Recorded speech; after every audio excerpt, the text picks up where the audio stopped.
दोस्तों, इस वीडियो में हम आपको एक मोटिवेशनल कहानी सुनाएंगे जिसका नाम है आखिरी प्रयास। यह एक इंस्पिरेशनल कहानी है, तो आप इस वीडियो को पूरा देखिएगा।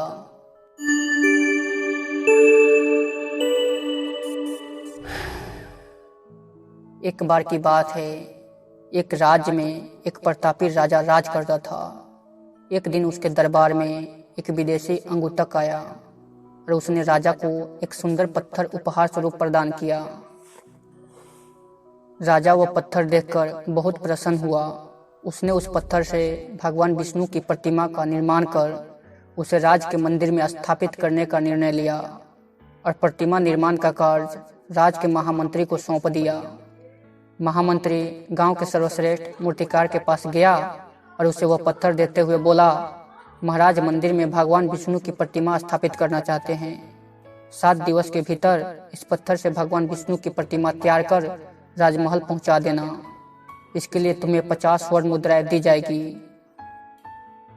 50 स्वर्ण मुद्राएं की बात सुनकर मूर्तिकार खुश हो गया और महामंत्री के जाने के उपरांत प्रतिमा का निर्माण कार्य प्रारंभ करने के उद्देश्य से अपने औजार निकाल लिए।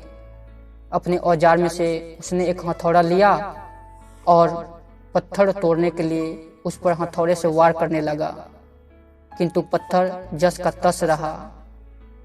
मूर्तिकार ने हथौड़े के कई वार पत्थर पर किए, किंतु पत्थर नहीं टूटा। 50 बार प्रयास करने के बाद भी मूर्तिकार से पत्थर नहीं टूटा। मूर्तिकार ने सोचा कि चलो एक बार और प्रयास करते हैं, किंतु मूर्तिकार ने यह सोचकर छोड़ दिया कि जब मैंने 50 बार हथौड़े से वार किया तो नहीं टूटा, तो अब क्या टूटेगा एक बार वार करने से। वह मूर्तिकार वह पत्थर को छोड़ देता है और वह पत्थर लेकर वापस महामंत्री के पास गया और उसने यह कहकर वापस कराया कि इस पत्थर को तोड़ना नामुमकिन है, इसलिए इससे भगवान विष्णु की प्रतिमा नहीं बन सकती है। लेकिन महामंत्री को राजा का आदेश हर स्थिति में पूर्ण करना था, इसलिए उसने भगवान विष्णु की प्रतिमा निर्मित करने का कार्य गांव के एक साधारण से नए मूर्तिकार को सौंप दिया। पत्थर लेकर नए मूर्तिकार ने महामंत्री के सामने ही उस पर हथौड़े से प्रहार किया और वह पत्थर एक बार में ही टूट गया। पत्थर टूटने के बाद मूर्तिकार प्रतिमा बनाने में जुट गया। इधर महामंत्री सोचने लगा कि काश पहले मूर्तिकार ने एक अंतिम प्रयास और किया होता तो सफल हो गया होता और 50 स्वर्ण मुद्राएं का हकदार बनता। मित्रों, हम भी अपने जीवन में ऐसी परिस्थिति से दो चार होते रहते हैं।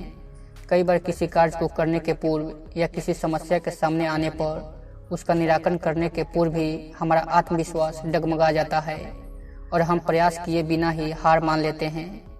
कई बार हम 1-2 प्रयास में असफलता मिलने पर आगे प्रयास करना छोड़ देते हैं, जबकि हो सकता है कि कुछ प्रयास और करने पर कार्य पूर्ण हो जाता या समस्या का समाधान हो जाता। यदि जीवन में सफलता प्राप्त करनी है तो बार बार असफल होने पर भी तब तक प्रयास करना नहीं छोड़ना चाहिए जब तक सफलता नहीं मिल जाती। क्या पता जिस प्रयास को करने के पूर्व हम हाथ खींच ले वही हमारा अंतिम प्रयास हो और उसमें हमें कामयाबी प्राप्त हो जाए। तो मित्रों, कभी भी असफलता से निराश नहीं होना चाहिए। सफलता आपको एक दिन जरूर मिलेगी। आपको निरंतर प्रयास करते रहने चाहिए, कभी हार नहीं माननी चाहिए, तभी आपको सफलता मिलेगी। तो दोस्तों, अगर आपको यह वीडियो अच्छा लगा हो तो मेरे चैनल को सब्सक्राइब जरूर कीजिएगा। इस तरह के कहानी वाला वीडियो मैं हमेशा लाता रहता हूँ। तो wish you all the best. Thank you so much.